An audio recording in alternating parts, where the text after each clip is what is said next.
give up a guy that obviously was probably going to play for you at wide receiver? Yeah, absolutely. I mean, one, obviously we're all going to do what's best for the team. He has a chance to be a really, really special player.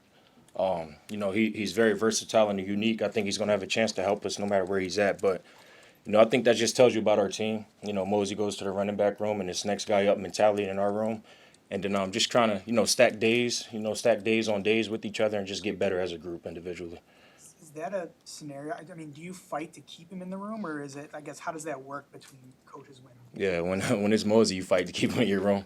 But sometimes you get overruled by, obviously, I got superior bosses here. And like we said, we all want to do what's best for the team. I used to fight to try to keep him in your room. One, he's a special player, but he's a really, really good kid. He's a great kid, and he works extremely hard. He's going to be successful no matter where he's at. Dana mentioned Quinn, Keelan, and Jeremiah as Yeah. guys who are helping push the competition. I guess your overview of how they've kind of helped the room. Yeah, well, just, extremely proud of those guys for just taking that next step from winter to spring to summer to now, especially, Quinn and Keelan, those guys being here last year and then just trying to ramp them up and get going. But, it's a hard process. They're still young, but they work extremely hard. So anytime you got some guys that work hard, they're going to develop at a faster level. But, they take the coaching, they work hard. Nobody's perfect. They come out here and try to get better every day. And I think, that's been great for Jeremiah as well, because now he sees those guys, and Quinn's definitely a similar body type to him. And he's just, starting from ground up. So he's learning from them every day. He's putting, one foot in front of the other, and he's just working hard trying to get better. How familiar were you with Jeremiah when you were over here? Yeah, it's crazy because I've never even heard of him until I got here. So I'm like, how the heck does a kid from, Murray, Kentucky come to Nebraska? And I was just there for a year. So, I went to see him on the road when I first went on the road, and we kind of talked about that. But I'm happy he's here. He's a great kid. Did you have to fight to get him into your room? Because there was a bunch of positions he could have ended up. Yeah, absolutely. I think he's just a freak of nature athlete with his size and his speed and the way he moves around and he runs. Obviously, all you guys know Coach Rule. If he sees somebody that caliber, he's going to try to, put him everywhere that he can. But I'm happy that he's settling in the receiver room as of right now. I think he's a really good player. No matter where he ends up, he's going to help us. He's going to help us win. When you guys decide you want to go pretty fast in tempo, how are your receivers handling running 4 or 5 plays in a row like that? Yeah, it's definitely an adjustment. Coach Hogerson's pretty direct and demanding. He's hard on those guys at the receiver position. Obviously, he knows a lot about that position. He's coached it at the highest level. He's done it for a while, but it's been adjustment for our guys. But I think they're getting the hang of it. It's been a process every day. We work on tempo, attack period. So just getting those guys to change their mindset and to change their urgency as we go. Now, once we move forward, that should become the normal. So it should be like secondhand nature by the time we get going. What makes Daikiel a special player? Who he is as a person.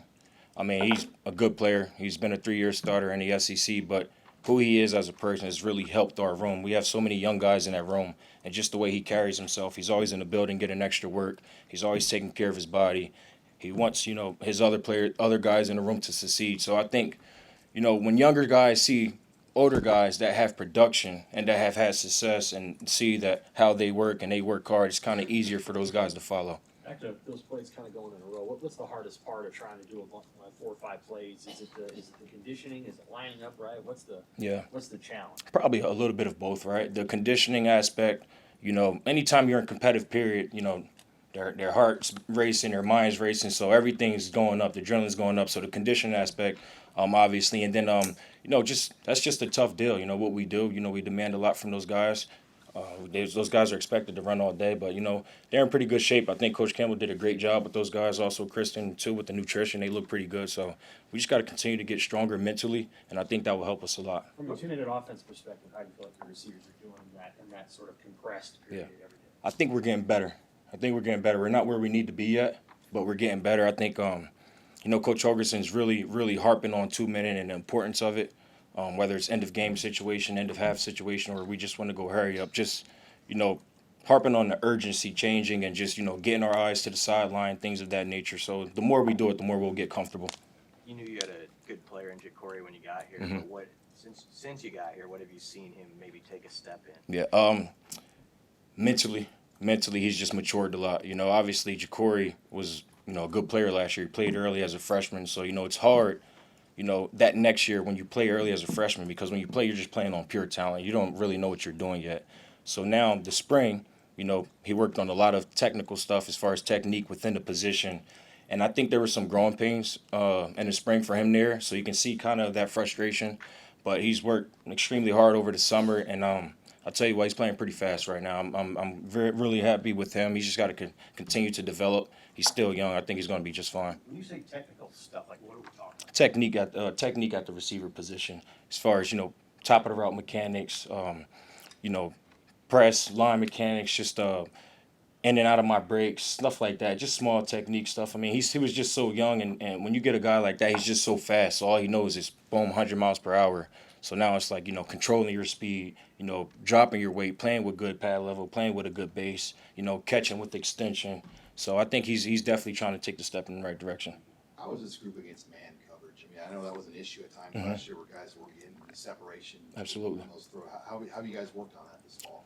Just trying to do a lot of more combative stuff, whether that's with each other, with the DBs, or with us as a staff, as coaches, just trying to, get in them face and get them uncomfortable as much as we can.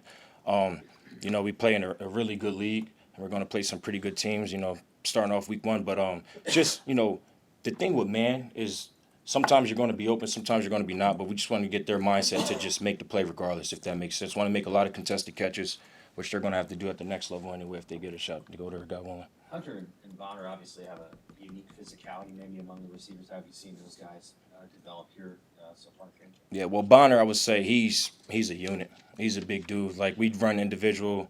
We do our run drills, our stock block, and when he puts his hands on you, when you're holding the pad, it's a different feeling than everybody else. He's extremely strong, but he works hard. Like, if you told him, hey, we need you to go 10 plays straight, he'll do it. Yes, sir.